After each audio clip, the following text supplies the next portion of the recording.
Joining us on the program Politics Today on independent television and radio. One platform you can take advantage of to know what's happening in the political scene. And we also give you the opportunity to ventilate your views, your perspectives and opinions on any issue of national interest, especially if it has to do with politics. And I'm Sonny Duke Okosun. It's a full house today on the program. From my extreme left, let me welcome Comrade Roy Oribabo, public affairs analyst, politician. Thank you so much for joining us, Comrade. Thank you for having me. We also have with us here Reverend Phil Aroje, public affairs commentator and analyst, senior pastor, Dayspring Gospel Church International. Thank you for joining us. Thank you. Good morning. Thanks for having me. Good to be back. Good to be back. And of course, we have another statesman in our midst, Barrister Gentleman Amego, grassroots politician, public affairs analyst. Thank you for joining us on the program. Thank you, Jim, for having me. We also have with us a constitutional lawyer. I'd like to thank very specially Greg Iyai Esquire. Thank you for joining us. It's always a pleasure. Thank you. Okay, let's quickly look at some of the stories we're trying to, we're following, and then we'll be highlighting in the course of the conversation. President Bola Tinubu has restated his commitment to the immediate withdrawal of police officers from all very important persons, including government officials, business executives, former office holders, to reassign them to co-policing duties. The directive aimed to address the severe shortage of police officers for public safety and security in communities across Nigeria. But some individuals, some stakeholders are saying it looks like this directive is to witch hunt them, particularly from the National Assembly, more with the fact that the son of the president still goes around with these security apparatus, so to speak. Someone said because he's, okay, we have the first son of the federal, that's office of the first son of the Federal Republic of Nigeria. Well, there are options, according to Mr. President. They can reach out to the Nigerian Security and Civil Defense Corps to get some reassignment. But the Nigerian Security and Civil Defense Corps, they are also now overburdened with the demands for security cover, as it were. Well, that's on the one hand. Let's quickly move on to other stories that we're following on this segment of the show. Nigeria is currently grappling with severe, widespread insecurity, a situation that's led to overwhelming support for establishment of state police as an avoidable solution. Some states in the Southwest have been on that trajectory, but people are saying we need to make it more robust so that it becomes more effective.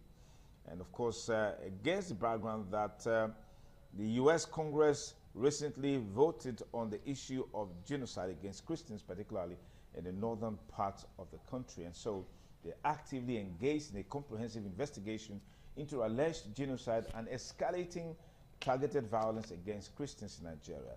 This follows a directive from President Donald Trump. They were in Nigeria to take a look at some of these allegations, and against the background of the country of particular concern designation by President Donald Trump.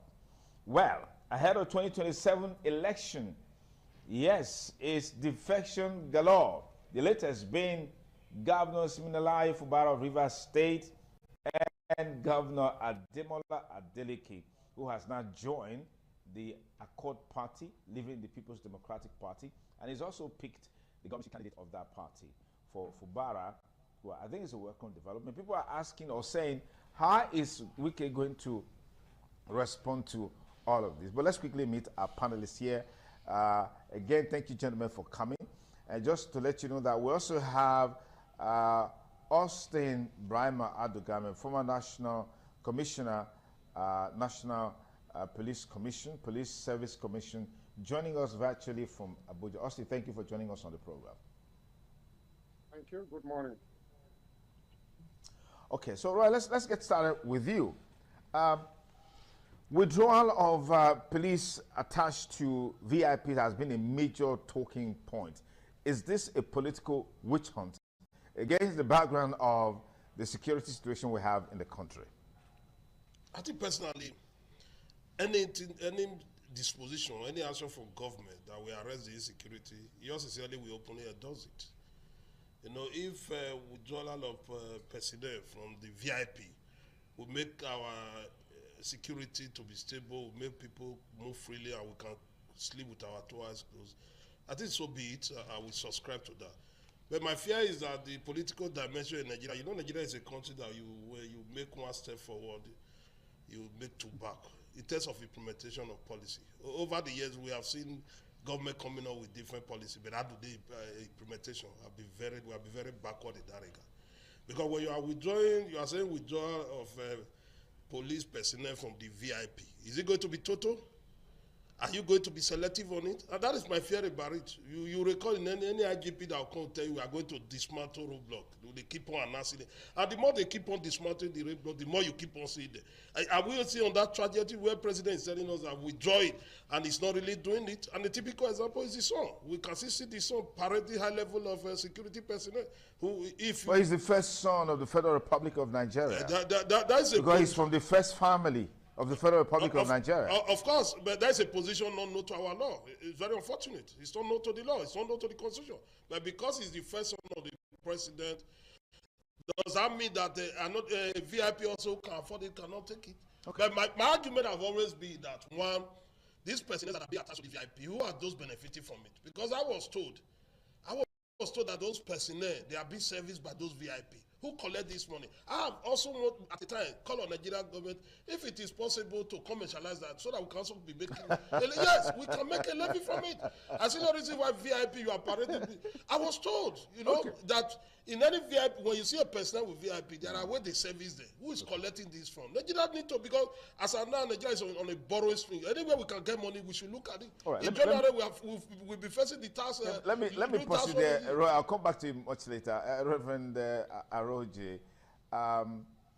we have this complaint that part of the reason why security is fledgling in Nigeria, we have a lot of ungoverned spaces. And one major thing that came out strongly is the issue of genocide against Christians in northern Nigeria. Maybe if we have more security, we have more policemen manning some of these places, this would be drastic. Well, what are your thoughts? Thank you very much. Let me first establish that as of today, I do not have police or civil defense or any security attached to me. You used to have? No, not necessarily. Okay. As of today, I do not have, but at any point where I needed security, I could call for and it's provided, and that's allowed by law. Okay. Even as I am here, if I feel threatened, I could call the nearest police station, the DPO, and my life is threatened. It's the under obligation to send security men to escort me to safety. That's allowed. The issue of genocide in Nigeria is the federal government or the Benue State governor, who unfortunately is one of us, the Reverend Father, can be living in denial.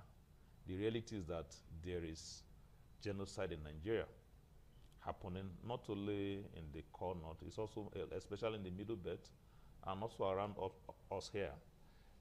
We had the Christian Association of Nigeria had a meeting with one of the security agencies. And what I said there, personally, look, a drowning man does not care who rescues him. If it is Trump or any other person that will come and rescue us, let them come. That's one. And I told them that it should be established there that my personal opinion is that we need all the help that we can get. So the genocide in Nigeria is happening, not only just against Christians, even mosques and Muslims and non-Muslims are being attacked also. That should be properly established. But let me quickly lend my voice to the issue of withdrawal of security attached to VIPs. It is not a decision that was well thought through. The president didn't thought through about it, because if he did, he won't give a blanket statement. For over 20 years, they have always withdrawn and put back there. And restore. No. Yeah, so they didn't think it through, because first and foremost, sir, if our land and our state and our country was safe, nobody will carry the burden. It's not cheap to have a policeman attached to you. Let them deny it. For every policeman you have attached to you, there's what is called administrative fee. You pay to the office. Then before you now pay the personnel their allowance. It's who collects the money? it goes to the big ogas. So that's why Roy was talking yes, about, even now, let's commercialize it. even now that you are saying that we are withdrawing, people on the road checking. Those people checking are also looking for money. So it's a thing. Who is losing? Nigerians will lose. The police authority will lose because the administrative fee that you pay does not go to FRS. Okay. It goes to individual pockets. So it's not a decision that is well thought through. You cannot endanger the life of Nigerians. Okay. You cannot endanger the life of senators or ordinary Nigerians. Let me close with this. You're under obligation to provide security for example, for campuses, for university campuses or churches or business organization. Now, the men who run the organization, they say they cannot have police. If you provide security for Uniben, you say the VC cannot have a police attached to him. If you provide army, civil defense, police for construction companies, those people who are looking like former prisoners in their country, who are here working as expatriates, you provide security for them, and you say a bona fide Nigerian like me or like you cannot have police. It wasn't thought through at all. All right. Those who need it, who can afford it, should be given security so that they can have safety. But Amengo, is it like politicians are afraid of their sins, and that's why we're seeing these reactions and castigation of this Mr. President's decision? Because they say if our politicians are performing, living up to the expectations of the people in terms of development. I mean, we talk about the fact that roads in the country, they are completely comatose, and these roads are supposed to have been done. Well, probably the level of insecurity probably will be reduced. I'd like to get your thoughts along those lines. Well, thank you, Duke. But my take on all this is that even God, there are certain people who see God. The Reverend will justify that. Other many angels, they don't see God. God is also protected. So human beings in positions should also be protected. Are you saying that Mr. President, who wants to go to the market or shopping center, she just go alone without any person protecting her or appearing to be protecting her? So all these hues and cries of let us remove the police from VIPs, it's not the problem. The problem is ours. We have just come to this stage we are now in this country where we cannot establish why we came to this position. I visited Sierra Leone recently. The policemen in Sierra Leone, they don't carry gun. All of them, they just go in the street. They don't carry. We people, our people in Nigeria are thieves. There are people looting treasuries. That's why they are afraid of them, of their lives. They don't do that in Sierra Leone. They don't do that in Rwanda. I've also been there. So this issue of saying withdraw police, you cannot, because you will be endangering their lives. The senators' life, the governor's life. Also withdraw. Also withdraw from the president. Also withdraw from governors. All of us are equal before the law. So let's not go there. Well, he has approved the employment of about 50,000 more to fight against insecurity. Well done. That's what we are waiting for. We have enough police, we have enough soldiers. Don't you see soldiers just not doing anything in their barracks? Policemen, the same thing. We should deploy them to the Sambisa Forest or to Niger. Okay. So it's not this problem we have. The problem is complete reorientation of Nigerians. We are very bad though. You don't know until you actually go into Nigeria. We are very bad. We do need security for those who deserve it. Yeah. That's where I come in. But it's not for every Dick, Tom, and Harry. Okay. But those who deserve security should be given security. But now we are happy because we have what we call vigilante. If you don't want police, go and employ a vigilante to stay with you. At least you dress, and that kind of dress will make people run away coming close to you. Yes. And when you're having events now, you put them, what they call the bouncer or bouncers. Yes. You see them looking so huge, and you cannot push them back. That's security, isn't it? Yeah. Leave our police alone. So that's my take on it. All right, Barrister Greg Iyayi, we saw something that has been talked about the prowess of the Nigerian army recently in Benin Republic, where there was a coup and they were there to salvage the situation.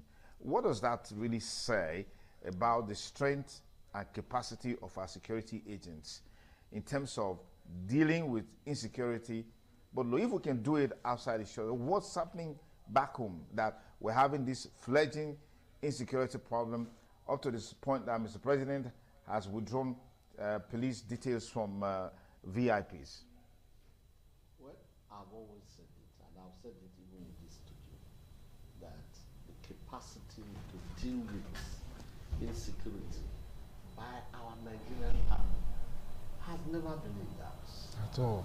You know, the record they have made for themselves whenever they went on international assignments, the award they have won, you know, and the commendation they have been given, you know, United Nations, ECOMOG, and UNIFIL, and others. So it has never been in doubt. But the issue is this: the political will to use them within the country is what has always been in doubt. Because if you actually look at these, whether you call them bandits, you call them Boko Haram, you call them insurgents or whatever, they're a ragtag army compared to our Nigerian army. Our Nigerian army, they are well trained. But again, the motivation is not there. Then sometimes they are betrayed. There are fifth columnists within the army who give the soldiers away. You know, and you can imagine where a brigadier general had to be, you know, the unsecured communication that filtered into the communication gadgets of the insurgents, and then they got hold of him, got to know where he was, and they dealt with him. It doesn't happen anywhere. So if the Nigerian army is allowed to do its job, and they are not betrayed, because let me end with this. The former chief of Air Staff, Sadiq Abubakar, he said, look at, people are blaming the Air Force, they are blaming the army and security agents for not dealing with the bandits. He said there was a situation in Niger State where they located 6 places where the bandits were, and they got ready to go. There was no aviation fuel for the combat aircrafts. He shouted, he requested. He said he's saying this publicly. What's still enough is there, because none of his boys can say it, but he's saying it. He said, what do you expect an Air Force pilot to do without fear? No aviation fuel. He said that is a country that is blessed with enormous oil reserve. So is it like the situation they find themselves? But that's really questionable, because how do you even plan for an attack without knowing whether the jets have fuel or not? Anyways, it's still politics today on independent television and radio this lovely Saturday morning. Well, defection is synonymous with politicians, and politicians are synonymous with defection. In the last couple of weeks, we've seen more governors move into the APC. And the latest is Siminalayi Fubara, who said he wants to support President Bola Ahmed Tinubu ahead of 2027, saying his own party, the PDP, that is also in a crisis situation, abandoned him. But before we get on course on that, let me quickly get the perspectives of Austin Brimo Adegame, who is a former national commissioner with the Police Service Commission. Austin, quickly give me your take on this issue of withdrawal of police from VIPs that is now more or less like a raging storm. Thank you very much. I think it's a matter of policy. We've always had this penchant for negotiating very beautiful policies, but in implementing them, we turn around, we go the other way. Withdraw police men from VIPs. It doesn't even look, on the surface of it, it looks nonsensical. Why VIPs? How many policemen do we have per Nigerians? We have just about 375,000 police officers, policemen all over the country, in a population of over 200 million. The UN figures for policing indicates that you have one policeman to a minimum of 500 or 400 people. If you divide our population by the number of policemen we have, you realize that we are far, far, far below So even if we have 1 million policemen in Nigeria today, we would not be able to provide the required figure to police Nigerians, to secure Nigerians. So we are far below. Every year, policemen are dying, some are retiring. And some years we don't do recruitment. You find out the recruitment we've done during the Buhari's government, they say 10,000. 10,000, it was only done 4 times. So 10,000 short. This present president has authorized the recruitment of 30,000, but I think it has been upgraded to 50,000. If it is done 50,000 per year, would that give us enough policemen? So we don't have enough policemen to police the population. Now we're talking of VIPs. If a poor man is unsecured, how will a rich man be secured? How can I be looking for security when people in the streets are unsecured? So that is not that. There are constitutional stuff, I won't say negligence, constitutional negligence. If you go to the Constitution and the provision, the Act provided for Police Service Commission, you find that it was provision be clearly made for what you call supernumerary policemen. These are supposed to constitutionally defined to protect VIPs. Do we have them? No. What they did was to provide some elementary approval for banks and some other powerful industries to engage supernumerary policemen. This is a constitutional provision. We are supposed to have proper recruitment for supernumerary policemen because it's constitutional, and that is where the government is supposed to derive revenue. Every CP in the state is supposed to organize recruitment of supernumerary policemen trained by Nigerian police force in police colleges for period, and with pistols, short arms, we call them pistols that don't go too far. These are the people that are supposed to be attached to VIPs and to guide public buildings. That is what the Constitution provides. There's a role for them. Do we have supernumerary policemen? And the payment for their services is supposed to go to national coffers, not to the state CPs. Supernumerary policemen. So they have to guide industries, guide VIPs attached to public. These people use them are supposed to pay money to the national treasury.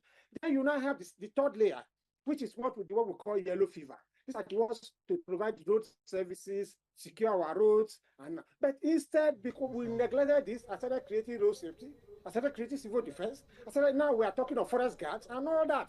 Meanwhile, I'm happy we have very renowned lawyers and experienced analysts in the studio. Go through the Constitution and find that we have been provided the leeway for these things to be done. But instead, we are not. Every president that comes in, every authority that comes in wants to secure their security around himself by doing things in his own way. I mean, the Police Service Commission is almost comatose. That is a constitutional body, not an act of the National Assembly, constitutional body. The roles of that body is fairly spelled out there. If we follow it, Nigerian police will get the best police we want in the world. Because everybody in that commission where I was served has a say. We have 6 commissioners representing each geopolitical zone. And they all ensure that there is equity, that the rule is followed, that everything Constitution has defined is put there, so that we can have the best police recruitment, training, and all to meet our requirements and standards. Thank you very much for that very, very robust, useful insight into the conversation. Let's go to the issue of defections that we've seen in recent times. I want to start off the conversation with the Rivers State situation, where SAME has finally joined APC. I was somewhere else today, and someone said, you know, to be safe in Nigeria politically, you have to deploy the Wike model, which is put one leg in APC and put another leg in PDP. So what's next for Rivers State now SIM has defected? Let me begin with you, Roy. I think Fubara, the defection was, I think to me, it's a late movement for him. He's supposed to be very much proactive more than this, you know. I have suggested to him, if you recall, over 6 months ago, that was the best time for him to go to APC. Because considering the boss who have decided to tag him in name, you know, the man moving at this material time, it's also good for him politically, but the acceptance in terms of how is the national body, are they accepting him? Can Wike, the master now, the political Maradona in Nigeria, one of the strongest personalities in Nigeria now, you know, what Wike have demonstrated for some time now, nobody have done it before. Where you have to eat your cake, you have it. It's only Wike who have that capacity now.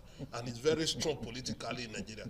You know, we don't know how the president is looking at the whole, because as of today, Wike is very dear to the president or presidency. in terms of they are using him, is getting result. They have able to collapse the structure of PDP now. Now PDP is not sure whether they will be able to have a candidate in the next election.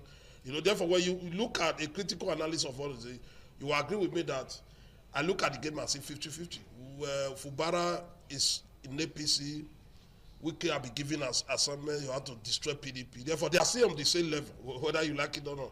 There is nothing unusual about the move. Okay. But my fear is the man in the Osun State governor. His movement to occur. You know, I think I did a video on my page where I have to address him about 3 weeks ago that I see no reason why he should be contesting for second tenure. Because where we are in Nigeria today, if we want to tell ourselves the truth, I don't see him winning second tenure. I see him as a man who's going to labor, he will labor in vain. I hope he have to quickly adjust. Going to a court party, what is he bringing to the table? I did he want to do that?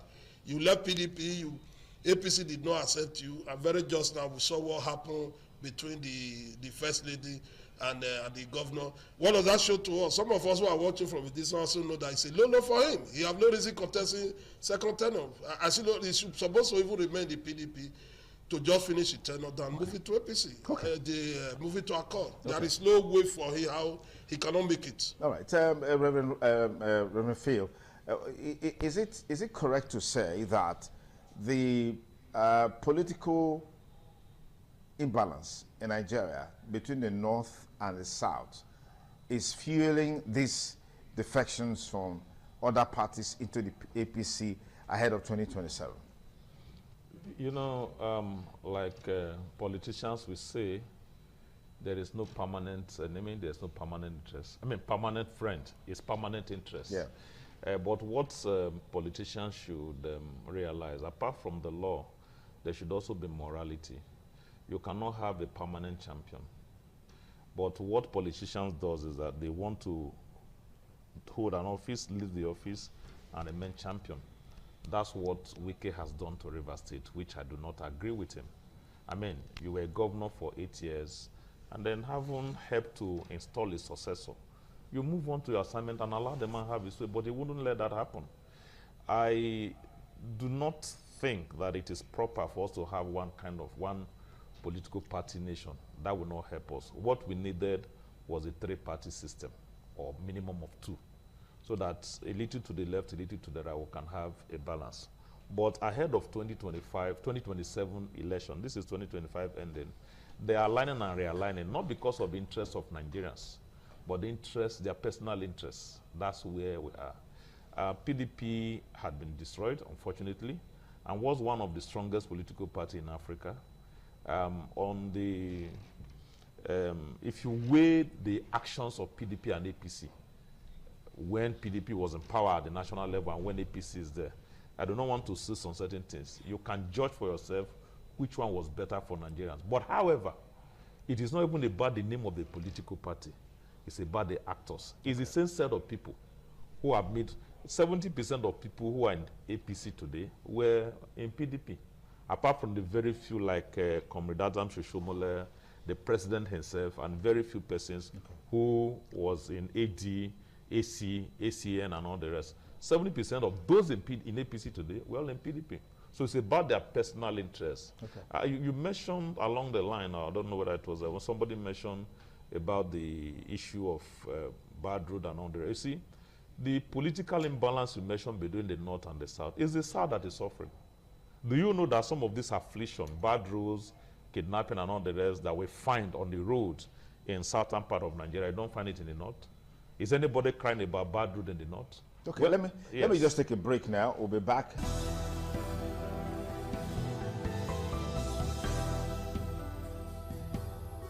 A quick check on some of the top trending stories from our newsroom. We'll continue with our conversation on politics today. Phil, you were talking about the roads and all of this. Quickly anchor that point. Yes, what I was saying is that the affliction that the former president brought on the southern part of Nigeria, it will take us years to recover from it. That's the reality. And I take responsibility for that statement. What we are suffering here in southern Nigeria, they are not suffering there. And unfortunately, the insecurity we have in southern Nigeria is also brought upon us by the people they refuse to take care of in the North. A few days ago, on Benin Auchi Road by the bypass in your community, vigilante stopped a trailer that had cows and had more than 200 human beings. He refused to stop, and in a bid to get the driver to stop, they shot at the tire. And then these guys came down and took over the road and locked the road for 5 hours. I'm saying 2025 in Benin City. So the political imbalance have only benefited the few elites in the north, has developed the north, brought affliction. Why is our road destroyed today in the south? Because of trucking. Yeah. When we had the pipelines piping petroleum product to the north, you didn't find hundreds of trucks, thousands of trucks coming down south on daily basis to move petroleum product. Okay. So no matter what you spend on building the roads down, that's why Benin Sapele Road is destroyed. That's why Benin Auchi Road is destroyed. Every road exiting from Edo State to the north, both the one from Urumi Junction, Agbo to Isha, completely destroyed. As Sapele Road destroyed, Ekpoma Road destroyed, going to the north. Look at Benin to Lagos, it's not destroyed. So the affliction from the north is what is actually destroying the south. Okay. That's the truth. All right, let me no, pause that's it there. The reality. Let me pause it there. Thank you. Mr. Gentleman Amego, the defections is something that is justified. I mean, everyone who has defected has justified the defection. Is this headed for democracy? Because there are talks and concerns about Nigeria moving towards a one-party state in the build up to 2027. Well, this defection we talk about is there because they know themselves. The governors know themselves. Ambode tried it in Lagos and he failed. And Ambode is now in oblivion. They are saying the APC as the only party that can survive in this country, and even including yourself, because it's like an elephant in the room. We have the great capacity, the APC has great capacity to campaign around and win all the elections. I mean, you can see Abga is talking there. He's already supporting Tinubu, even though he won on the platform of Abga. Here, Obaseki, as a PDP man, was talking, and then we got together and we defeated him. So they know that they'll be defeated because we have great capacity, great power to sink any party that wants to rival our own party. So that's what the party is doing now to other parties. We are not sinking other political parties. It's just like elephant to an ant. We are not doing it. They know. The forest where elephant is, ant must take, or rabbits must take a elephant will just match them and they continue the journey. So APC is now an elephant matching all the other parties who are ants. That's your description. Yes, it is. We are the elephants of the country. We are not begging them to come, but they are just coming because they are no longer feeling safe. It's like we talk in Benin, we man that will defeat you in any fight. If he's coming to you, you know. So you can just go back down and engage in the fight at all. So that's exactly what is happening. Nobody is going to beg them. They are looking for refuge. Then, of course, bottom line is that many of them have soiled their fingers and they want refuge. So if you have to come to APC to be able to protect yourself and your family. Otherwise, we will destroy because we have great capacity to campaign the nook and cranny of this country. Okay. See, when we are campaigning, it's always very aggressive. All right. And that's what people want to see. So before they cast their vote, say, oh, that party that is always campaigning. All right, Mr. Gregory, can you build on that? Defections. Most respectfully, I disagree. Well, I expected you to. My learned senior. The elephant is not the king of the forest. The lion is the king of the forest. Elephant don't match lion. So you have not seen the fight? I do not see any benefit to democracy if all parties, start collapsing. The aim of the APC should not be to collapse other parties, but to better the lives of Nigerians. Since APC came to power, what has been the benefit for Nigerians? What has been the living standard? What has been the cost of living? What have we benefited? So those are the things we should look at. We should look at what has really helped. Even if you take over all the states and all the local governments, with what we are suffering in Nigeria today, that everybody, unless somebody wants to live in denial, with what we are suffering in Nigeria, APC is an affliction. I'm sorry to say. And we are all feeling the pinch. We will watch We your know statements. how much the pump price of petrol was before APC came. We know what school fees in federal government institution was. We know what the cost of communication was. POS transactions, banking transactions. There's no part of life that APC has not really wrecked for Nigerians. So I am saying they should concentrate on governance, not on politics. Okay. So Austin, is it true that the ruling party has abdicated governance to focus more on politics for 2027? Because that seems to be what's at the center stage every time, every day. It cannot be. It's funny. It's funny. I enjoy listening to those who like to blame the ruling party. It's like a football team that have been doing well. Let's look at Chelsea. Chelsea was a super team. Man U was a super team in EPL. They were winning. They had all the supporters. And then suddenly something went wrong. They start losing. The supporters start moving to support the winning team. And you go on to blame the winning team. Say, you are doing too much younger, or you are collecting our supporters. How does that play out? You have to organize yourself. We know, I expect PDP members to sit down and begin to ask where the race is between them. When Alhaji Atiku Abubakar, former vice president, with due respect to him, decided to challenge the zoning formula, how do you expect the party he was using to survive?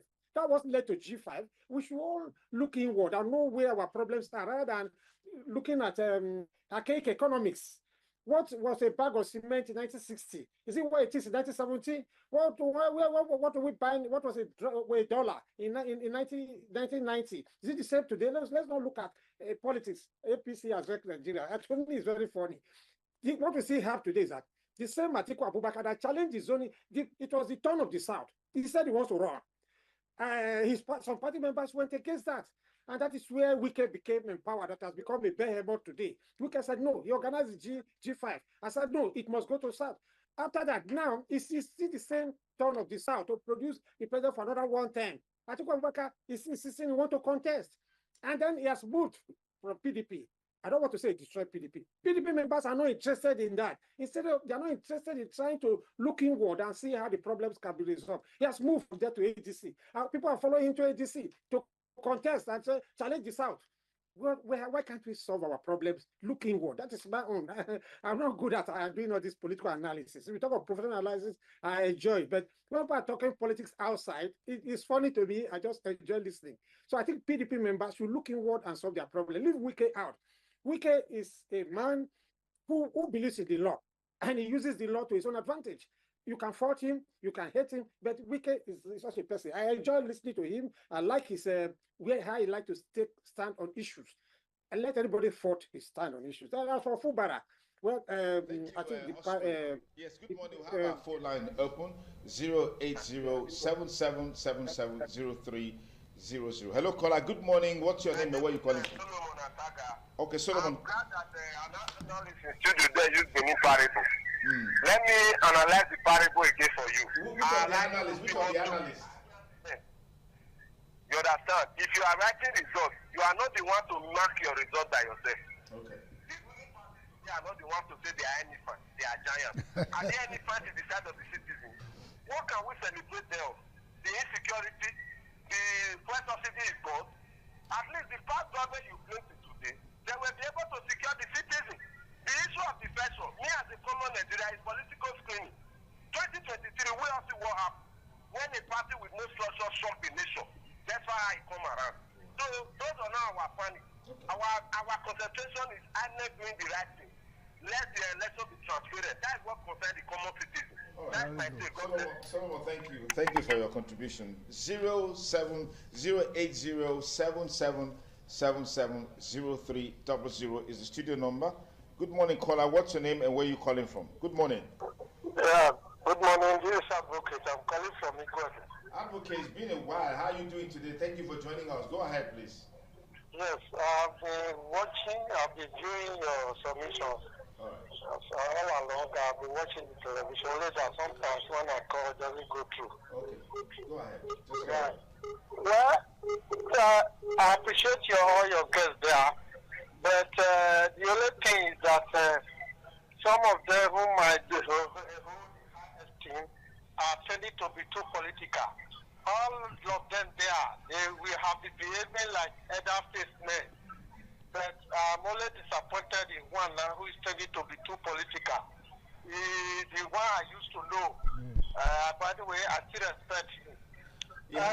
He's entitled to his opinion, just the same way you are entitled to your opinion. I just want to say one thing, because the situation we are now, is it good for the system that the system is this squeezed into a one-party state?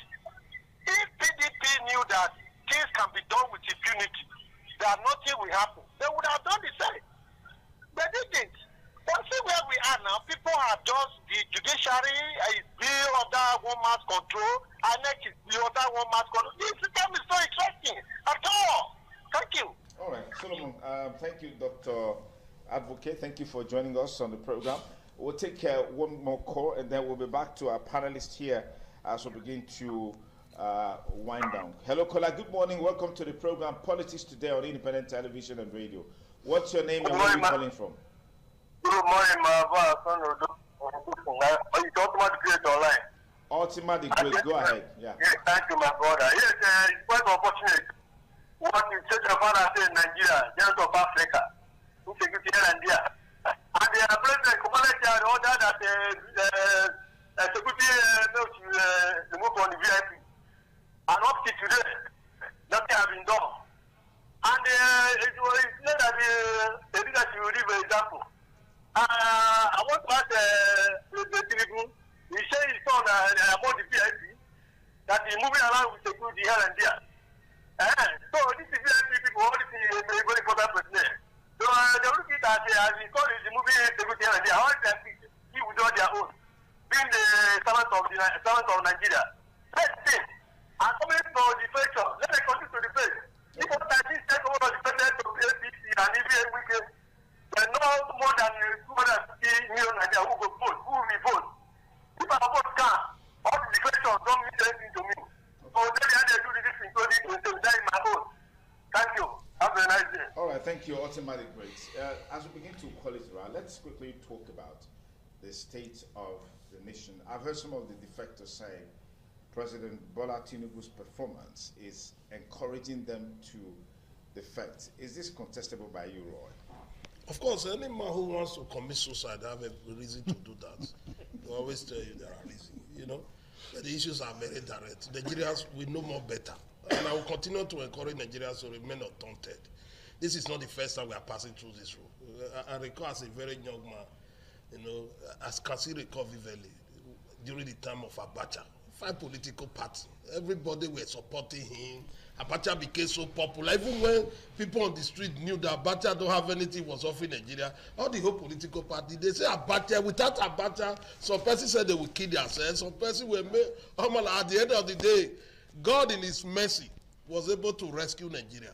Very just that PDP came up, but I told us we will rule for 60 years. Where is the PDP now? They are struggling to be an NGO now. Yeah, but the situation continue. I just want Nigeria to remain very continue. Let us remain focused. Let us not give up. All these things we are seeing now, in another 10 years, we'll be discussing another thing. And I can assure Nigerians that if we don't give up, we'll be able to get it. Who are those who are defeated? Who are those who are the campaign? Are the politicians? We on the streets, we are larger in number. We have the number. We have the strength. This is not a tale about elephant. When it matters most, I have watched a scenario where elephant have to be running for his dear life. I have saw it. This is not time to say elephant. It's the time for Nigerians to say, let's take our country back. When Nigerians are determined, we will get it out. For here, if we are to do election here, the strong party cannot win us here. And the records are there. You have to take inventory. Go to the market, sample opinion. You go to anywhere you find yourself, go to church, sample opinion. From there, you cannot know that where we are headed to. Let politicians, it's not enough for politicians to move. In this part of the world, we have nomadic politicians. They continue to move. They will move and go. Some persons, you recall during the time of Oshiomhole as a governor, you recall under 24 hours, a particular commissioner was in two political, under 24 hours, he contested, he campaigned for two different political parties on the podium in this state. At the end of the day, Nigeria remain, Edo State remain. Nigeria will continue to vote. Reverend Phil Aroji, let me get your perspective on this. We are quick to point accusing fingers to the center. It's on record that today, states and local government are earning more, receiving more. Are we being fair in making these analyses in such a way, manner that the center keeps getting all the bashing because of the socio-economic situation in the country? Thank you. We know that states. Thank you very much. No, when you say, you see, you have to be fair to all. When you say the state is earning more, local government are earning more. Let's assume Edo State was earning 5 billion.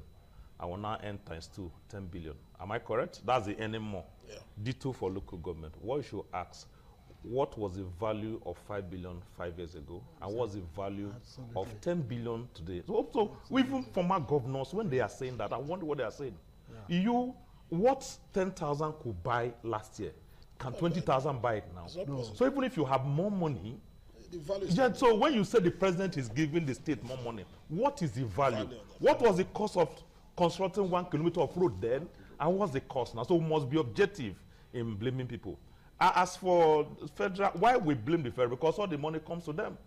I stand to be corrected. The reality is that as of today, but for the intervention of the current governor, I need to be corrected.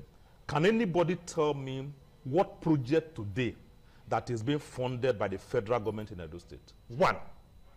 Whether it's road, whether it's building, whether it's edited. One that is being funded by the federal government with all the money they are earning. Benin Saple Road is being funded by the state government. Benin Agbo Road is concessioned. Benin Awuchi Road is tax rebate from BUA. Ewu Agbo Road through Rumi is being funded by the state government. What is the one project that the federal government is doing in Edo State today? We can't fight them, but the reality is that it should be said. Okay. Whatever the federal government is earning, not one dime, to the best of my own knowledge, and I stand to be corrected, is being applied to Edo State. And nobody will tell us not to talk about it. We should blame them because they control the police, they control the army, and the state is the one buying vehicle for the police, buying vehicle for the DSS, buying vehicle for the army. So all the money that they are earning, where are they applying it to? Okay. All right, let's pause there. If you ask me, who I go ask? Maybe we can ask Barrister Mego. In terms of impact, economic impact, the quality of life of Nigerians, are we better today as a people? Well, I think the Reverend has said so much, and he's putting me in a box. Don't box me. No, I didn't say so. Well, we are doing our best. We are doing our best. Definitely. Sorry, sir. The president and the governor are the same party, so. Yeah, that's what I'm saying. And the governor is helping him. For Edo people to he'll be reimbursed. They are together. Okay, Pueblo is working very hard. He will be reimbursed by what he is going to do on federal roads. Well, to say what is the impact of the federal government in Edo State. As at today. As at today. It pierced my heart. And I quickly looked around. I went on navigation, meta navigation. Oh, is the federal government doing this? While you were talking. Yeah. I couldn't really. Not one. I couldn't really mention one. Not one. However, they are coming. There are opportunities they get. When we vote 2027 massively, he will come and do some other projects here. But, but the problem is the president's popularity not waning as a result of this challenge? Yes, Duke. This is what everyone is saying. We just come here and say something like this. But on that day, they too will vote APC. No, we don't. As to who will vote for, that's not an issue. No, it is. It's an issue. No, for me, it's not an issue. Okay. Now, what we are saying, what is happening as I say, okay, why are they defending? Why? If you don't want to defend, vote us out. Vote APC out. You cannot vote APC out. And why are you not voting APC out? Because you see a promise at the end of the tunnel. There's a promise that we shall get there. Okay. So we are doing well so far. Yeah. We are working internally. Our GDP has gone up. Only people know what GDP is. Farmers will now be going to farm with a lot of implement here brought in by. And the panelists are waiting for them. We will do well. Okay. All right. Barrister Greg Yai, is the popularity of Mr. President, will it suffice 2027 against the indices on the ground? only INEC I'm looking at. Exactly. Because free and fair election. Yes. You know, if it were to be in Nigeria, there's no way Donald Trump would have won the election. And this is what we are saying, that democracy is at risk in Nigeria if you don't have free and fair, credible election. If you want to know how popular the president is, ask the market woman, ask the students, ask the civil servants, ask the transporters, ask the members of the Manufacturing Association of Nigeria and the business concerned. And I guess the answer is going to be unanimous, and that answer is blowing in the wind. Okay. And I'm sorry to say it's not likely to be in the positive, because how you measure the impact of a government? How was my life before the government came on board? What is my life now? And if it has not made any positive impact, you know, we are even talking of going to the farm to go and meet who? The bandits. We all see now, people are talking of territorial sovereignty when Donald Trump is thinking of intervening. If we cannot help ourselves, do we not cry? All right, let me take a last comment from Austin Adogame in terms of the build up to 2027 as it relates to the popularity of Mr. President, even in the North. I'd like to get your take on this, which they say is waning seriously, and that will pose a big challenge to him in 2027. Is this correct by your perspectives? It's not correct. It's not correct because we keep making the same mistakes. Listening to my big brother there in the studio, the same mistakes we make: market women, students, manufacturing, all these people you have named, they are the least voters. They are the least. Maybe survey has not been done in your place to see that some of these students that make a lot of noise hardly come out to vote. You'll be surprised that these market women that organize themselves as NGOs have a prize. It's very easy to buy them. Those manufacturers, those people you talk about that have views, their views are so susceptible because they have a stake. But do they come out to vote? You know those who vote? The silent majority. You cannot even reach there. Some of them are illiterate. They just carry small radio and listen to announcements. These people that you have not even mentioned are those who really vote. So we keep making the same mistakes. And the politicians know the price of every group, and they know how to reach them. So if you think Bola Ahmed Tinubu is not a politician, they're taking that his popularity is winning and he's not likely to win, then it will shock you. But if he's a politician, if he's a Nigerian politician, like my elder brother said there, it's very funny. It's a very funny thing. Nigeria is a unique place. Austin, my time is up. Take this call. Hello, caller. Good morning. What's your name? Good morning. Good morning. Yes. Good morning. Good morning. Go ahead, please. JB Dennis, go ahead. Yeah, that's the question that one of the presidents asked me there concerning the shadow state. When I was growing, those are the same questions we were asking. The answers for the personnel goes to Canada, good for Nigeria. Now, something is gone. That's why that is that for Nigeria to buy things, so we are seeing the benefit of something is gone. If the subsidies were done, that the excellency system was open, where those money that is used to build us back over, most of the construction that is doing the line is breaking. We can barely hear you, and my time, unfortunately, is up. But I want to thank you, JB Dennis, for your time. Austin Adogame, thank you for your time. Roy Rivapo, thank you. Reverend Phil Aroje, thank you so much. Thank you, sir. Pastor Mego, thank you very much. With the Big Elephant Party. Thank you so I don't much. know. And then, of course, Greg Yayi, thank you for joining us. And that's the program for today, for this week. Be sure to join us next week, Saturday, on a fresh installment of Politics Today.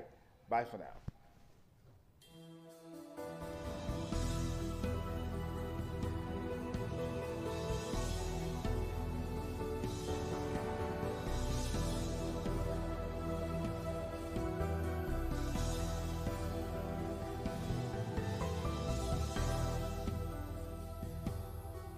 Certainly the best.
TV, certainly the best.